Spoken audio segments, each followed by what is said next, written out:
রাম, তোমরা সবাই কেমন আছো? আশা করি সবাই ভালো আছো। আজকে ত্রয়োদশীকে কুবেরে পুজো করলাম। দেখো, কুবের ঠাকুরকে আমি 7টা লাড্ডু দিলাম, লবঙ্গ, এলাচ, তারপর সুপারি দিয়ে কুবের ঠাকুরের পুজো দিলাম। আর মা লক্ষ্মীকে স্নান করিয়েছি। দেখো, মাকে স্নান করিয়ে পদ্মবীজের মালা পরিয়ে মাকে জায়গায় রেখে দিয়েছি। আর মার প্রসাদ হিসাবে সাদা মিষ্টি আর লাড্ডুটা হচ্ছে ব্রজরঙ্গলি। এই যে আমার ব্রজরঙ্গলি, ছোট্ট ব্রজরঙ্গলি বসে আছে। ব্রজরঙ্গলি এই হচ্ছে আমার গণেশজি, এই যে ব্রজরঙ্গলি দেখেছ বসে আছে। তারপরে ফার্স্টে পুজো করলাম, মাকে স্নান করালাম, তারপরে কুবের ঠাকুরের পুজো করলাম, তারপরে ধনতেরি পুজো করলাম। ধনতেরি নারায়ণকে বলা হয়, নারায়ণকে ধনতেরি পুজো দিলাম। তোমার ঘিয়ের প্রদীপ জ্বালিয়ে ধান তলায় দিয়ে সাদা মিষ্টি দিয়ে ধনতেরি পুজো দিলাম। দিয়ে তারপরে আমরা সমস্ত যা কিছু কিছু জিনিস কুবেরজিকে দান করলাম। থাকবে ঠাকুরের মাথায়, ঠাকুরের সামনে থাকবে। এবার মা লক্ষ্মীকে আমলক্ষী দান করলাম, আগ দিলাম, দিয়ে আজকে আমরা পুজো করছি। আমরা নিজেরাই পুরোহিত সেজেছি, আমরা নিজেরাই পুজো করছি। রাধা কৃষ্ণ দেখো, আমার এখানে বেশিরভাগ পিতলের ঠাকুর আছে। লোকনাথ ঠাকুর ওই যে দেখতে পাচ্ছ, ওই যে লোকনাথ ঠাকুর শিব ঠাকুরের পাশে, আর পাশে হচ্ছে সরস্বতী মাতা।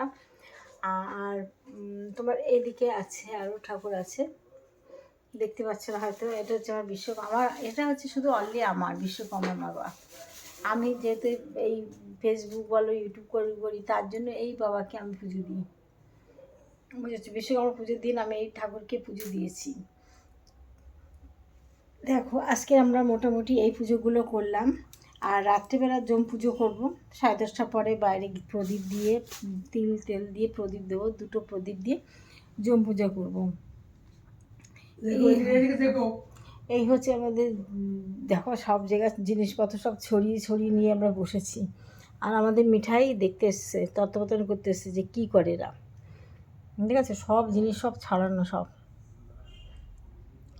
দেখো সব ছড়ানো। এ তো আজকে কিছুই না, যেদিন আমরা কালী পুজো হবে সেদিন আমাদেরকে ঘর যদি দেখো তোমরা ভাববা কী করেছে এরা।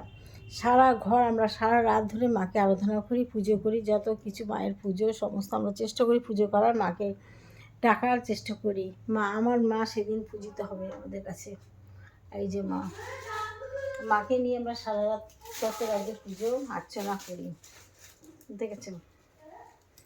আমার কুবের ঠাকুর বসে আছে, সব কিছু নিয়ে লাড্ডু প্রসাদ নিয়ে বসে আছি। কুবের ঠাকুর আমলকি দিয়েছি মাকে, এই রেখে দেবো সারা বছর আমলকিটা। আর একটা দেখো, আর সিঁদুরের ফোঁটা দিয়ে লাল সুতো বেঁধে মাকে অর্পণ করেছি। একটা আখ হচ্ছে মায়ের প্রিয়, তার জন্য মাকে অর্পণ করলাম। ঠিক আছে বন্ধুরা, আজকের আমি লাইভ করতে পারিনি, রিলও ঠিক মতো দিতে পারিনি, শুধু এই একটা কারণে। আমরা বছরে 3টে দিন বসে থাকি পুজো করার জন্য ঠাকুরের। তোমরা সবাই ভালো থেকো, আমার ভিডিওটা দেখো, পারলে একটু লাইক করো।